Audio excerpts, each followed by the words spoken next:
Bismillahirrahmanirrahim.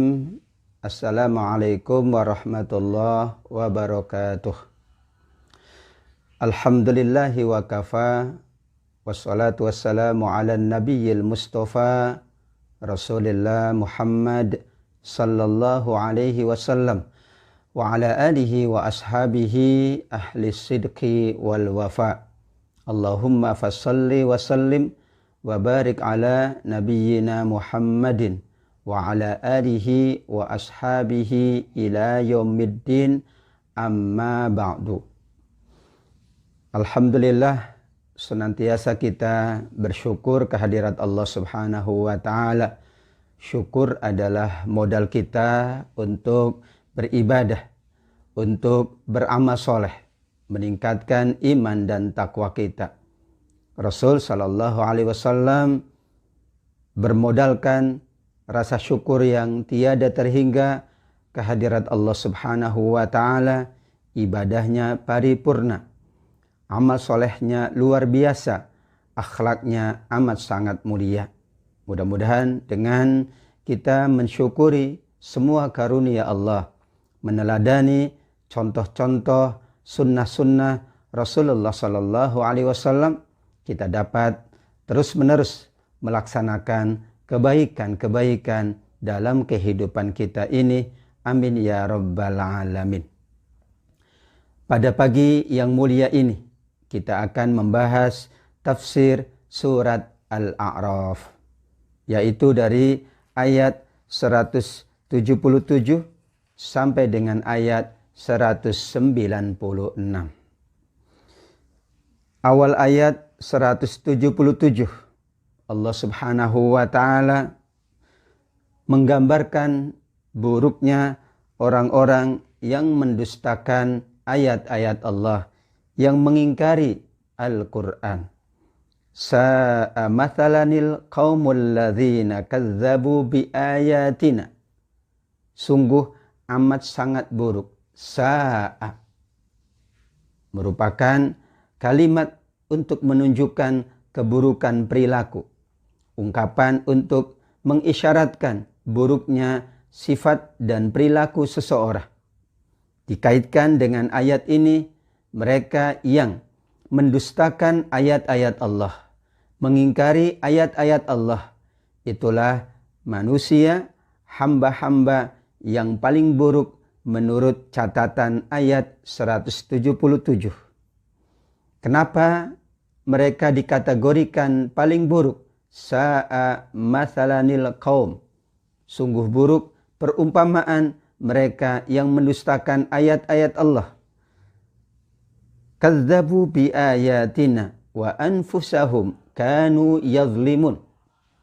Mereka mendustakan ayat-ayat Allah, sesungguhnya mereka telah menzalimi diri sendiri.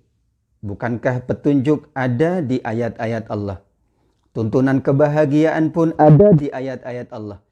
Ingin selamat dunia, ingin selamat akhirat, ada di dalam ayat-ayat Allah. Jika mereka mendustakan, tidak mau mengamalkan, mengingkari ayat-ayat Allah, bagaimana mungkin mereka mendapat petunjuk? Bagaimana mungkin mereka mendapatkan kebahagiaan dan keselamatan? Allah Subhanahu wa taala menetapkan sebuah kaedah. Siapa yang Allah berikan petunjuk, dialah yang sungguh-sungguh mendapatkan petunjuk. Sebaliknya, siapa yang Allah sesatkan, dialah orang yang merugi. Ayat ini banyak kita temukan di dalam ayat-ayat Al-Quran.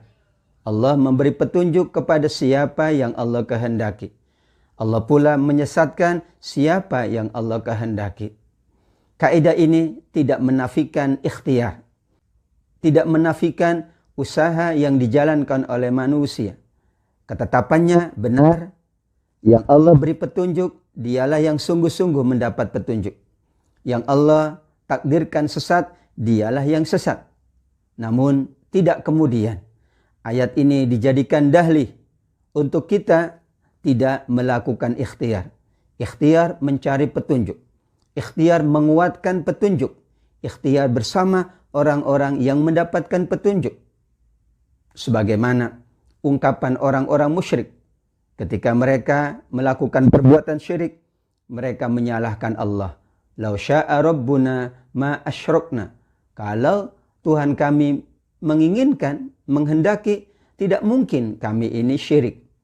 Ayat ini tidak serta-merta kita fahami bahwa manusia tidak berikhtiar, manusia tidak berusaha agar selalu mendapatkan petunjuk, agar terhindar dari mereka yang disesatkan oleh Allah Subhanahu wa taala.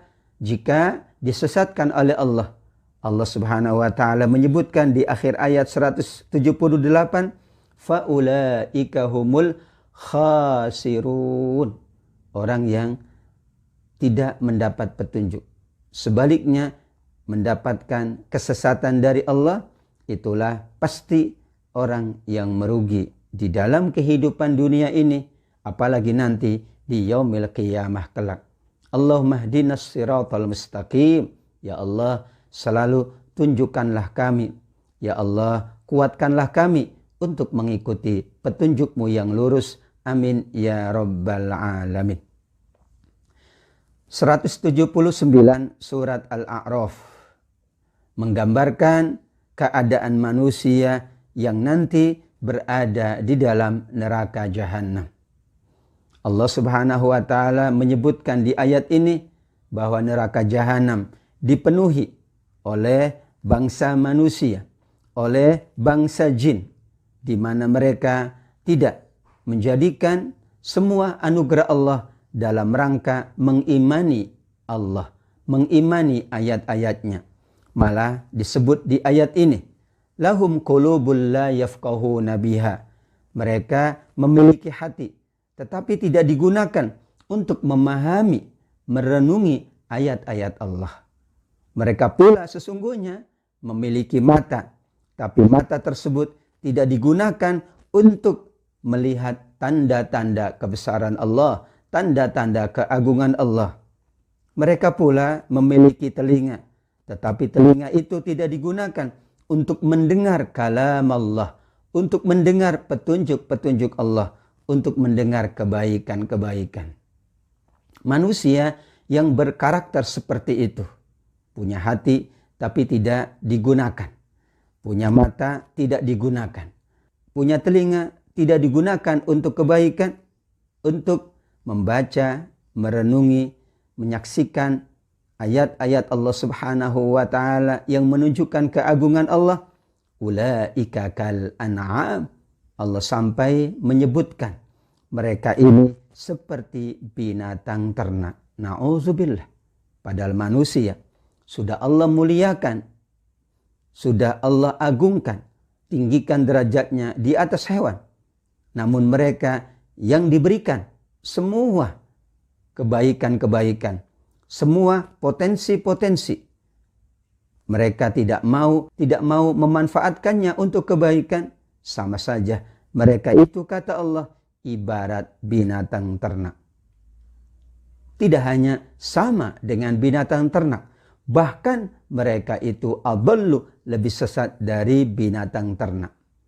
Jika hewan berbuat seenaknya, sesukanya, kita katakan itulah hewan, karena memang tidak dibekali oleh Allah akal fikiran, tidak dibekali oleh Allah hati.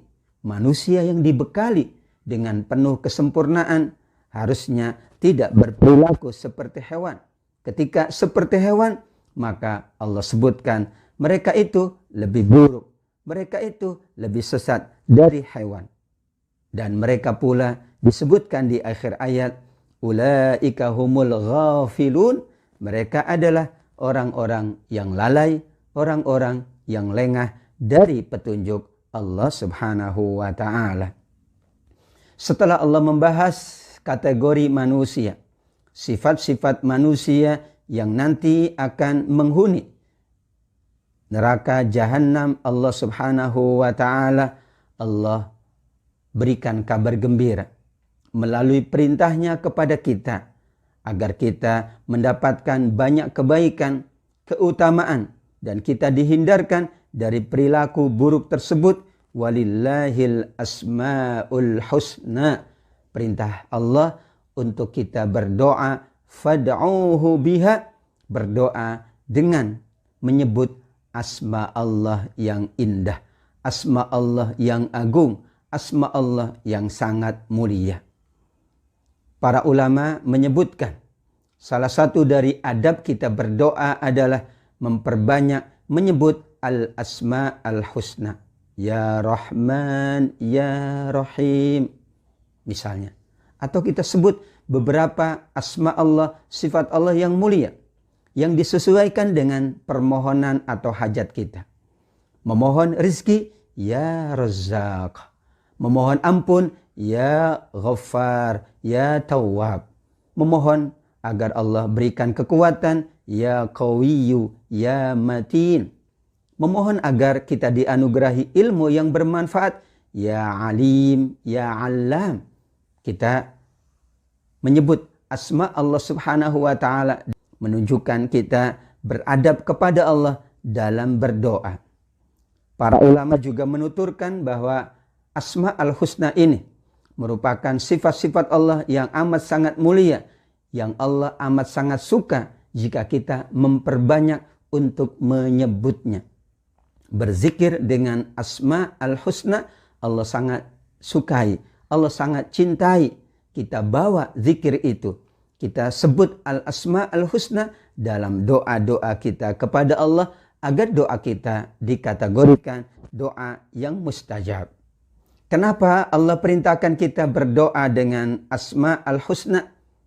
Ini berkaitan dengan perilaku masyarakat dahulu, masyarakat jahiliyah.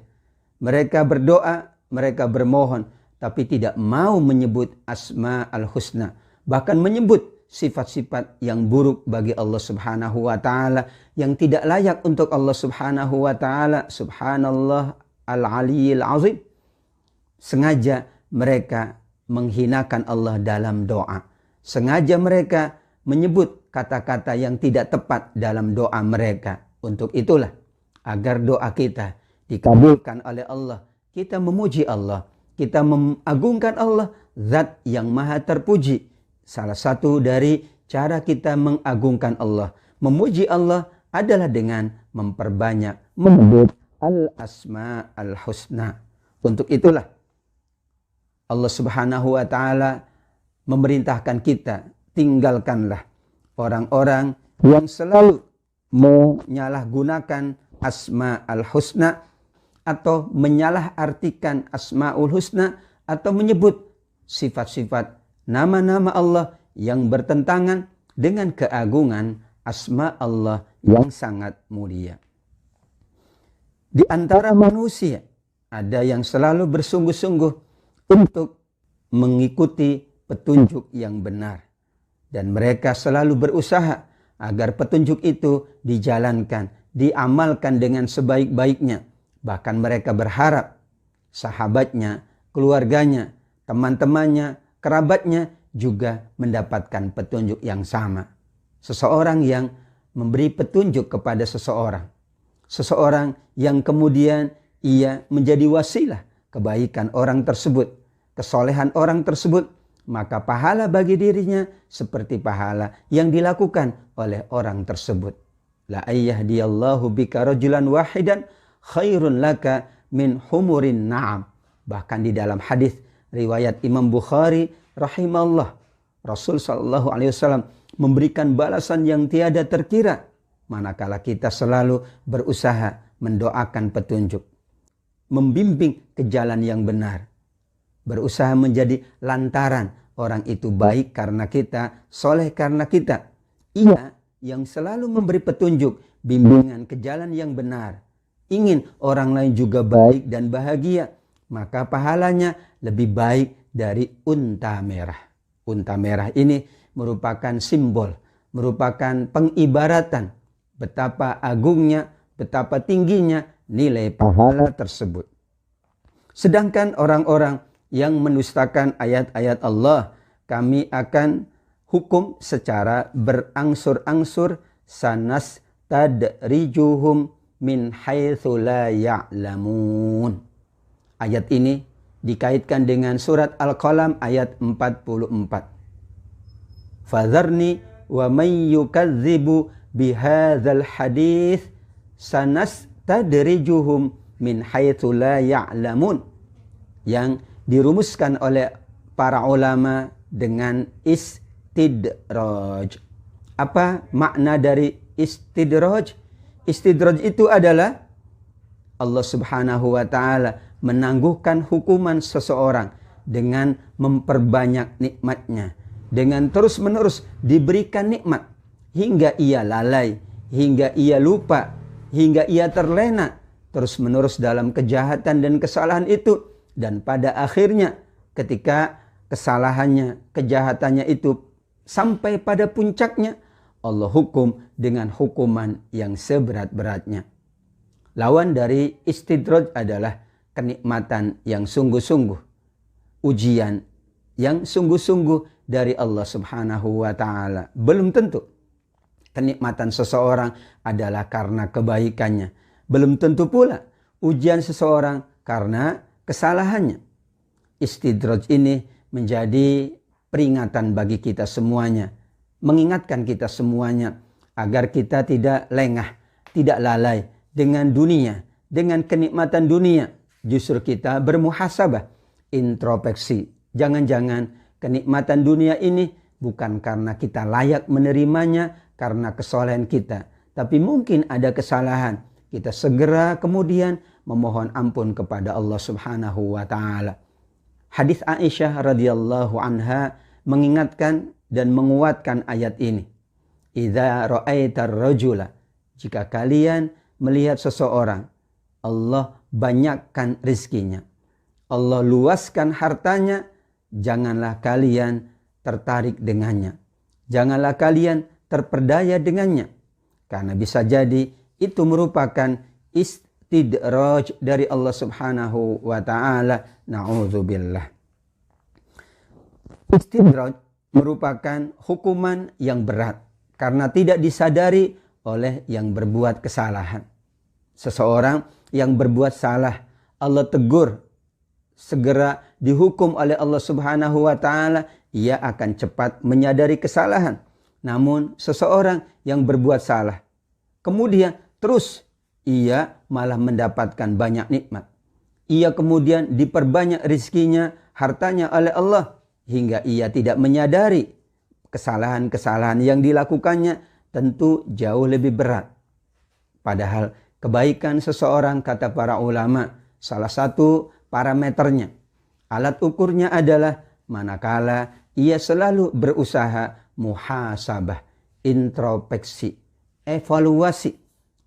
Ia sangat khawatir semua yang Allah karuniakan kepadanya bukan karena kesolehannya.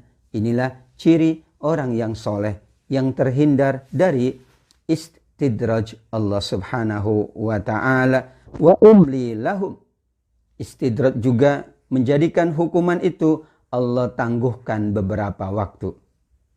Allah tangguhkan beberapa tahun mungkin, karena ingin melihat sesungguhnya apakah ia berubah, apakah ia tersadar, atau ia malah larut dalam kemaksiatan tersebut.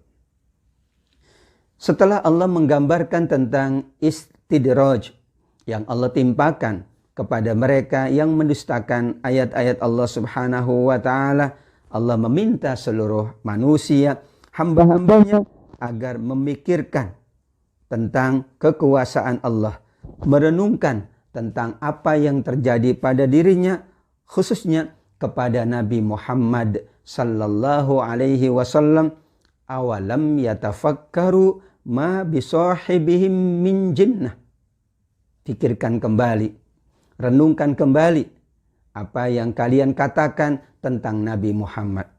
Ayat ini dikaitkan dengan sikap masyarakat jahiliyah yang menuduh Nabi dengan tuduhan yang bukan-bukan, tuduhan yang mengada-ngada.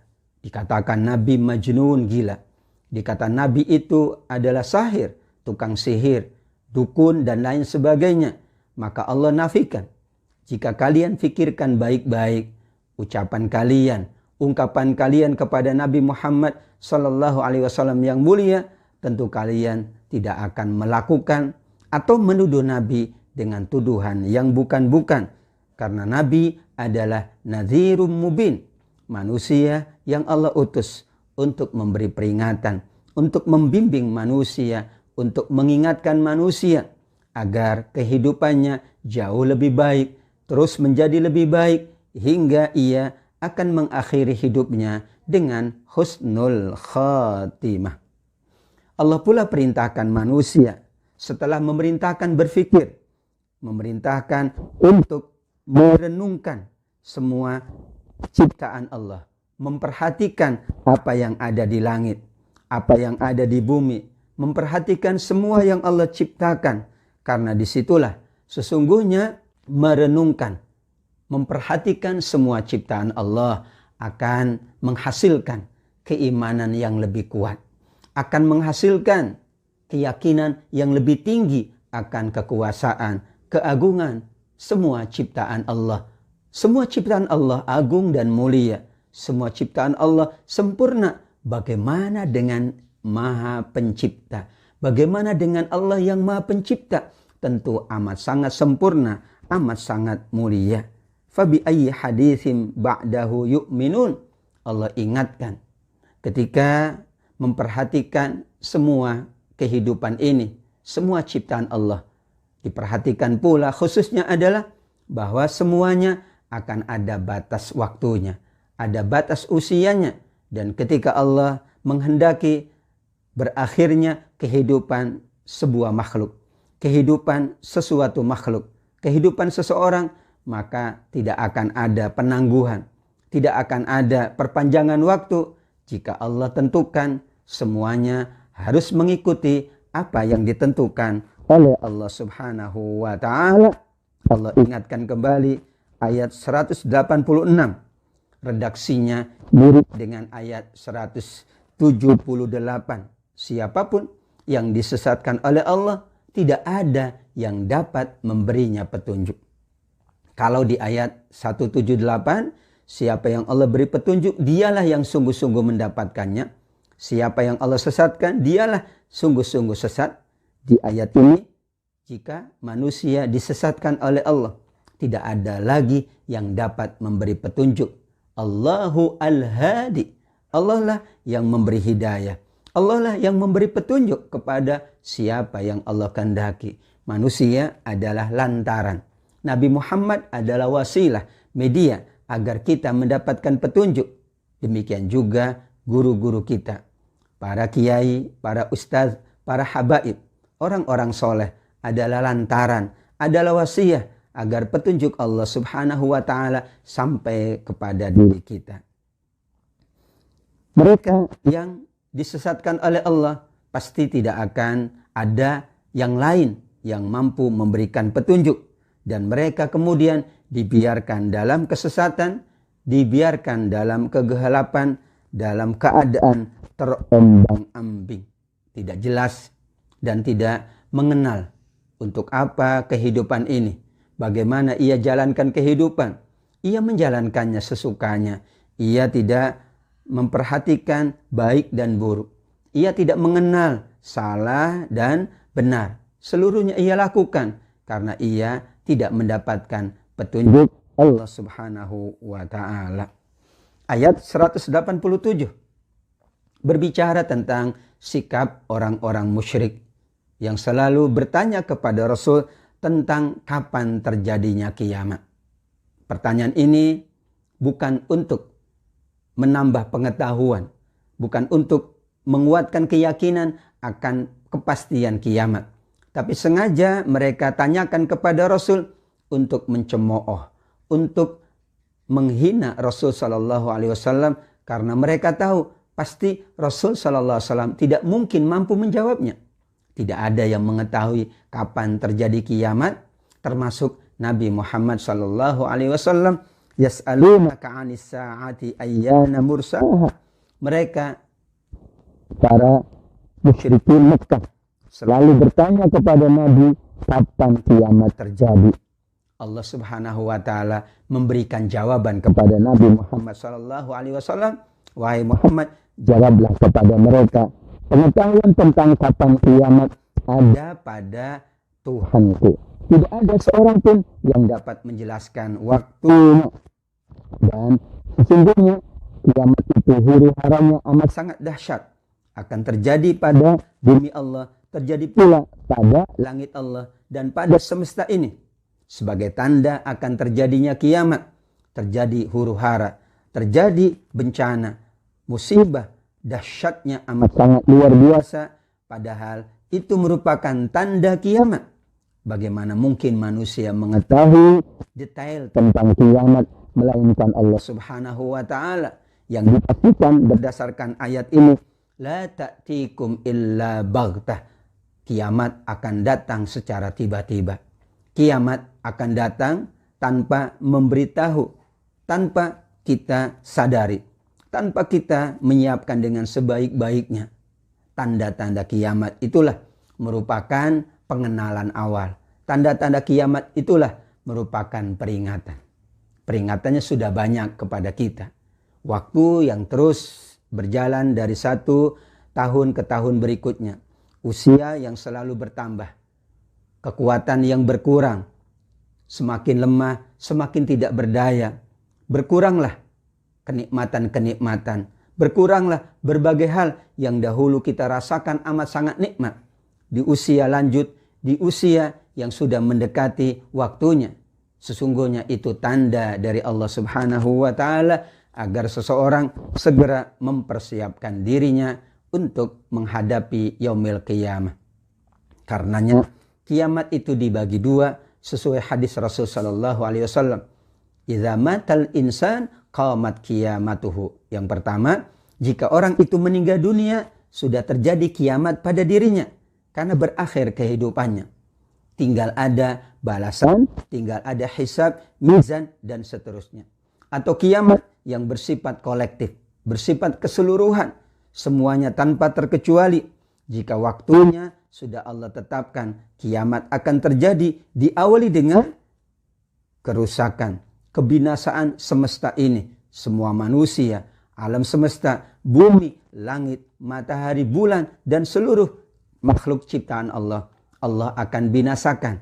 Dan itulah kiamat yang disebut dengan kiamat agung, kiamat besar. Karena tidak ada yang selamat, tidak ada yang dapat menyelamatkan diri. Semuanya akan dibinasakan oleh Allah. Karena itu adalah tanda kiamat kubra. Mereka pula masih bertanya kepada Rasul sallallahu alaihi wasallam, yas'alunaka ka'annaka hafizun anha. Mereka bertanya kepadamu seakan-akan engkau mengetahuinya. Bahasa ini menunjukkan seolah-olah mereka memaksa. Mereka memaksa Rasul untuk menjawab. Padahal Rasul sallallahu alaihi wasallam hanya menjawab hal yang gaib, khususnya tentang kiamat, manakala ada wahyu, ada tuntunan dari Allah Subhanahu wa taala. Karenanya Rasul sallallahu alaihi wasallam diberitahu oleh Allah Subhanahu wa taala untuk menjawab kedua kalinya, qul innama ilmuha indallah.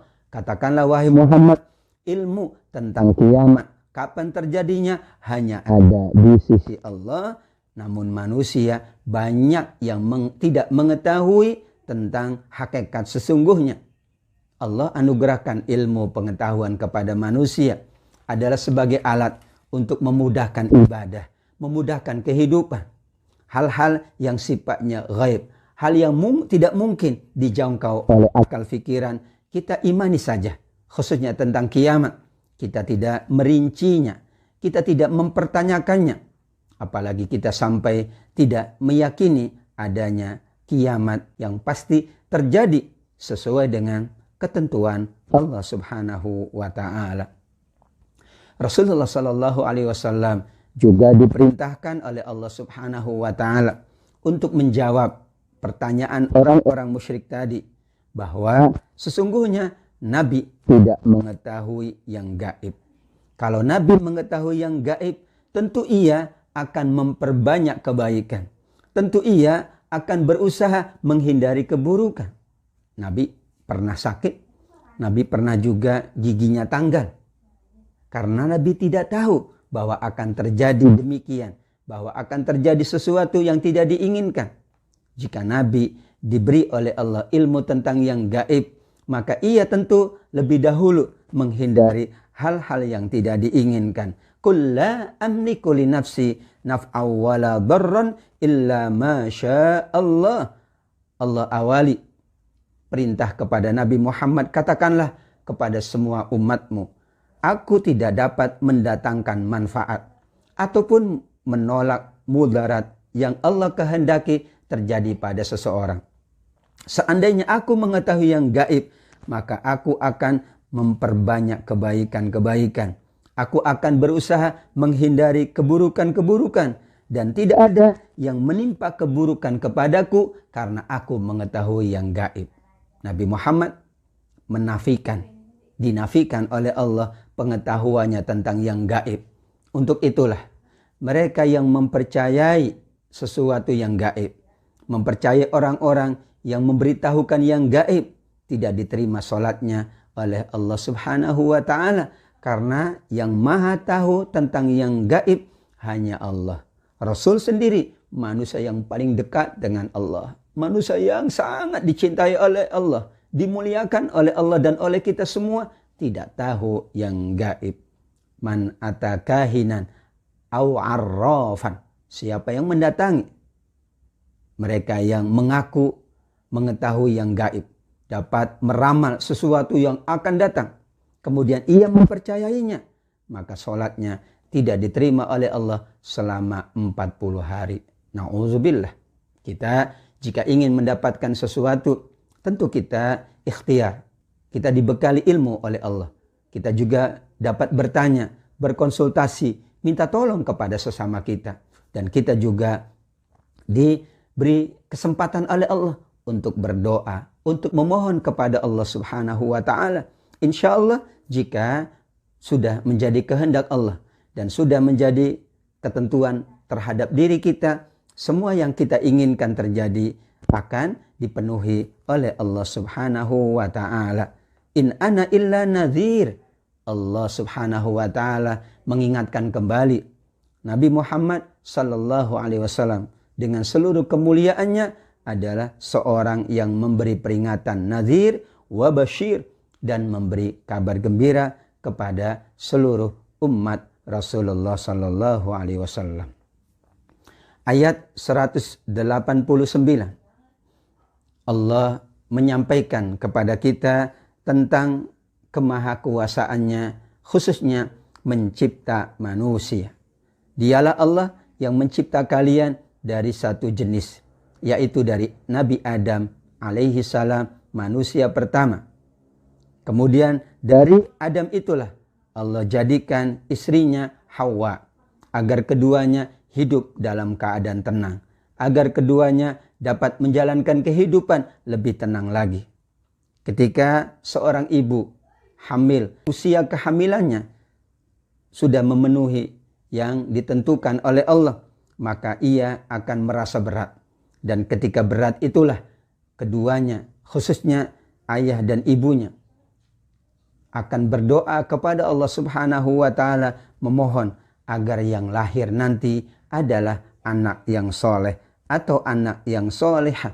Dan ketika ia berdoa kepada Allah dan Allah penuhi yang lahir adalah anak soleh atau solehah, mereka berdua, ayah dan ibunya, berdoa kepada Allah, berjanji kepada Allah agar mereka menjadi hamba-hamba Allah yang bersyukur.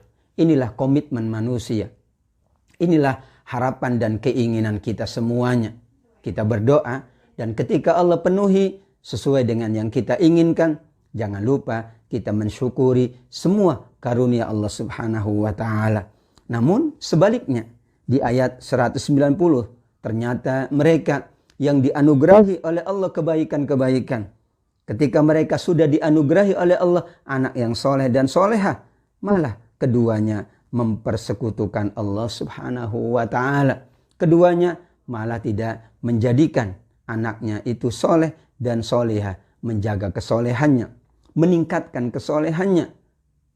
Mereka menjadikan apa yang Allah anugerahkan sebagai bahan untuk mempersekutukan Allah Subhanahu wa ta'ala. Karenanya Allah bertanya kepada mereka, ayusyrikuna ma la yakhluqu syai'a. Kenapa kalian mempersekutukan Allah dengan sesuatu yang tidak dapat mencipta, tidak dapat membuat apa-apa, bahkan tidak dapat berbuat apa-apa. Sedangkan yang kalian sembah adalah juga makhluk Allah Subhanahu wa ta'ala. Semuanya dicipta oleh Allah Subhanahu wa ta'ala. Mereka pula, kata Allah, tidak dapat memberikan pertolongan. Bahkan mereka tidak dapat menolong diri sendiri. Diingatkan dengan dua ayat ini. Seseorang yang mempersekutukan Allah berarti ia mengakui ada yang lain yang dapat memberikan manfaat atau menolak bala. Padahal Allah ingatkan yang kuasa memberikan manfaat, yang kuasa menolak kemadharatan hanya Allah Subhanahu wa ta'ala. Untuk menguatkan keyakinan ini, maka Allah tanya mereka, padahal yang kalian minta, yang kalian sembah tidak dapat berbuat apa-apa. Bagaimana mungkin mereka yang kalian sembah memberikan keuntungan kepada kalian, memberikan manfaat kepada kalian? Kalian dan yang kalian sembah selain Allah adalah juga dicipta oleh Allah Subhanahu wa ta'ala. Allah mengingatkan tentang kemahakuasaannya. Allah mengingatkan tentang keagungannya, sehingga tidak layak Allah dipersekutukan oleh manusia. Jika mereka mengajak kalian kepada petunjuk, mereka tidak mengikutinya, sehingga sama saja bagi kalian apakah kalian diingatkan atau tidak diingatkan. Sesungguhnya kalian tetap diam, tidak mengikuti petunjuk Allah Subhanahu wa ta'ala. Orang yang meminta kepada selain Allah itulah hamba-hamba Allah seperti kalian. Maka mintalah kepada mereka jika benar-benar mereka dapat menyelamatkan, dapat menolong kalian. Na'udzubillah. Itulah karakteristik, itulah bagaimana Allah ingin meluruskan pandangan orang-orang musyrik tentang dirinya dan tentang siapapun makhluk Allah yang dijadikan sekutu-sekutu dengan Allah Subhanahu wa ta'ala. Ayat 195. Para ulama tafsir mengkaitkannya dengan ayat 179. Allah ingatkan kembali semua yang Allah anugerahkan. Mata kita, telinga kita, hidung, hati, tangan dan kaki kita gunakan dalam rangka beribadah kepada Allah, dalam rangka beramal soleh. Inilah nikmat Allah yang tiada taranya. Namun manusia yang salah menggunakannya atau tidak menggunakannya untuk kebaikan, tentu Allah siapkan hukuman yang setimpal. Di ayat 195 Allah mempertanyakan kepada mereka yang Allah anugerahi kaki, yang Allah anugerahi tangan, pendengaran, penglihatan. Kenapa kemudian mereka tidak mensyukurinya dengan memanfaatkan semuanya dalam rangka beribadah kepada Allah Subhanahu wa ta'ala? Apakah mereka punya kaki untuk berjalan? Benar. Punya tangan untuk memegang? Iya. Punya telinga, punya mata untuk melihat? Kenapa kemudian tidak digunakan seluruhnya dalam rangka beribadah kepada Allah Subhanahu wa ta'ala? Atau makna yang lain kata para ulama tafsir, apakah mereka berhala-berhala, sekutu-sekutu Allah yang disembah itu dapat berjalan? Mereka dapat melihat? Apakah mereka dapat mendengar?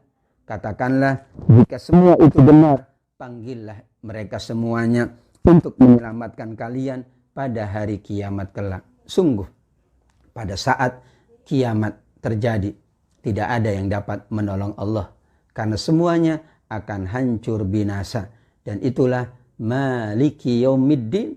Tidak ada yang berkuasa, tidak ada yang dapat menolong, menyelamatkan, tidak ada yang kekal abadi melainkan Allah Subhanahu wa ta'ala. Surat Al-A'raf ayat 196. Allah Subhanahu wa ta'ala menggambarkan tentang keagungannya. Inna waliyyallah alladzi nazzalal kitab. Sesungguhnya wahai Muhammad sallallahu alaihi wasallam, katakanlah dan sampaikanlah kepada umatmu, pelindungku hanya Allah. Allah lah yang menurunkan Alkitab dan Allah lah yang akan menyelamatkan, melindungi orang-orang yang soleh. Melindungi orang-orang yang soleh. Ini menjadi isyarat bagi Allah Subhanahu wa ta'ala untuk kita terus meningkatkan kesolehan kita, untuk meningkatkan ibadah kita, amaliyah kita, khususnya kita masih berada di bulan Muharram. Bahkan hari ini kita akan menjelang tanggal 9 dan tanggal 10 bulan Muharram. Tanggal 10 bulan Muharram disebut dengan Asyura. Ada puasa Asyura yang disunahkan oleh Rasulullah SAW. Bahkan puasa 10 Asyura ini, 10 Muharram, dulunya adalah puasa wajib sebelum bulan Ramadan. Keagungannya insya Allah menghapus dosa 1 tahun yang lalu. Kita jalankan puasa agung ini, kita jalankan sunnah Rasul SAW ini, melengkapi apa yang sudah kita jalankan, ibadah yang sudah kita amalkan. Insya Allah semakin banyak yang kita amalkan, semakin baik yang kita lakukan, akan semakin besar rahmat Allah Subhanahu wa ta'ala, akan semakin terbuka. Allah mengampuni dosa-dosa kita semuanya, dan pada akhirnya kita termasuk yang Allah bahagiakan, yang Allah muliakan kelak di yaumil qiyamah bersama keluarga kita, sahabat kita, teman-teman kita, kerabat kita, semua orang yang mencintai kita dan kita mencintai mereka semuanya di dalam surga Allah Subhanahu wa ta'ala. Amin ya rabbal alamin. Hadanallahu wa iyyakum ajma'in. Al-afu minkum wallahu a'lam bissawab. Wassalamualaikum warahmatullahi wabarakatuh.